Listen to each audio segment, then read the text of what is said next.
Bonsoir! Ce soir, à l'émission On s'entend, nous recevons une spécialiste pour nous parler d'un sujet qui est assez répandu chez nos jeunes enfants. Donc, qui de mieux pour vous parler de ce sujet qu'une audiologiste? Je vous prie d'accueillir Annie Collerec.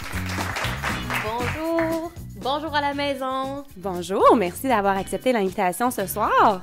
Ça me fait plaisir. Quand j'ai reçu l'invitation, je me suis dit, je peux pas manquer ça. Excellent!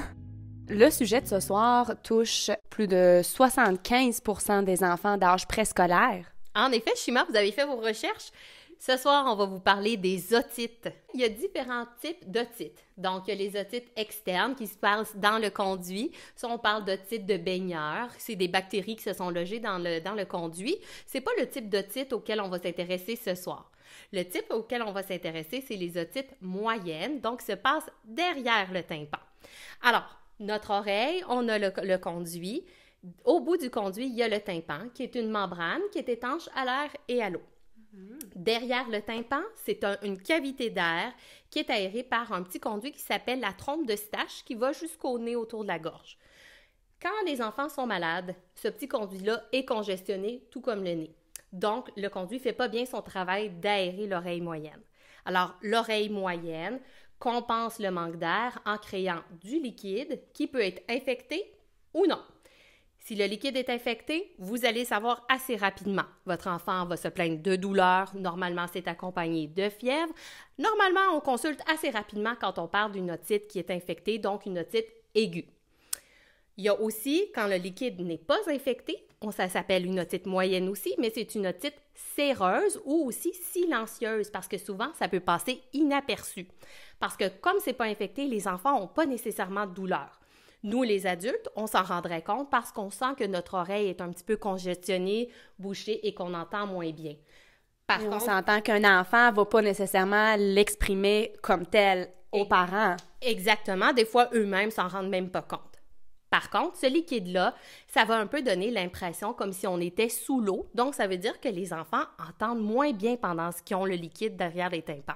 Ça veut dire que ça a un impact sur le langage, sur la compréhension des consignes et il y a d'autres impacts par la suite. Mais si je suspecte une otite, qui est-ce que je dois aller voir? Si c'est une otite aiguë, donc avec infection, normalement, on va suggérer d'attendre environ 48 heures avant d'aller consulter. Si c'est le cas, si au bout de 48 heures, la fièvre est toujours là, que l'enfant a encore beaucoup de douleur, on va consulter son médecin. Si jamais on suspecte plutôt une otite silencieuse parce que l'enfant ne réagit pas adéquatement lorsqu'on l'appelle, lorsqu'on lui parle, là, on va aller consulter un audiologiste. Donc, l'audiologiste va évaluer l'audition. Et s'il y a bel et bien une perte d'audition, on va essayer de déterminer d'où vient la cause. Si l'audiologiste suspecte que c'est une otite séreuse, à ce moment-là, ils vont vous référer à un spécialiste comme un ORL. À ce moment-là, c'est quoi les traitements que notre enfant pourrait avoir s'il souffre de ces fameuses otites? Alors, si c'est une otite aiguë, normalement, c'est des antibiotiques qui vont être prescrits par le médecin. Si jamais on parle d'une otite séreuse, à ce moment-là, c'est l'ORL qui va prendre en charge votre enfant. Donc, au départ, normalement, ils vont suggérer de prendre des sprays décongestionnants qui contiennent de la cortisone qui permettent à la petite trompe d'Eustache de se décongestionner et de reprendre son travail.